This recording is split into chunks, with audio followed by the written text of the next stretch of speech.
Quest presents an unabridged recording of Clash of the Clans, The Rise of the Irish Narcos and Boxing's Dirty Secret by Nicola Tallant, narrated by Sue Parks. 1. Double Grey. It was September 2015, and outside the city was just beginning to wake. I'd spent the night tossing and turning, with one eye on the neon numbers on the clock beside my bed, while my brain dished out warnings to my body, ordering it to relax and sleep. It was always that way when I had an early flight to catch, no matter how many times I travelled. And of course I made it, as I always did, with plenty of time. Time to buy a sandwich. Those 7 a.m. flights are great when you actually get there and are standing at the gate ready to depart. A whole day ahead of you at your destination, and a sense of smugness about those still in bed just fumbling for a snooze button. The Dublin to Malaga flight on Aer Lingus is pretty much always full, even during the winter months.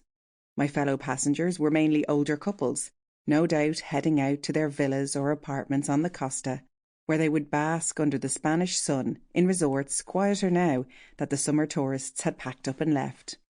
I wandered towards the kiosk that sold paninis in plastic, large blue muffins in cellophane packaging, and sandwiches in triangular boxes. Everyone looked bored, as people do in airports. I picked up a cheese and ham on brown bread. It looked very unappetising, but would do. 2 coffees, 1 black, 1 latte. The photographer was grateful as he saw me wandering back towards our seats with one in each hand. His giant backpack was heavy, filled with cameras, backup batteries, wide-angle and long lenses, tripods and lighting equipment, and he would have forgone the coffee rather than lug it up the terminal to the shop. Thanks. We didn't need to do small talk. We were well used to one another's company. We were used to waiting, sitting, watching, to long silences. We had soldiered together long enough.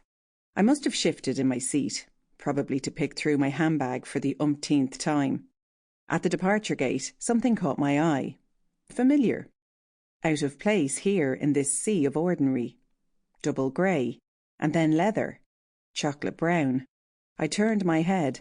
A queue had started to gather at the Golden Circle line for the business class passengers. There were a few men in smart casual with briefcases, a woman in a sharp business suit, a smattering of well-to-do couples with matching designer carry-on luggage, and then there were the 3. They came into my vision all together. The burly beefcake with the orange skin squeezing the zips of his Canada Goose jacket, the girl with the... Sample complete. Ready to continue?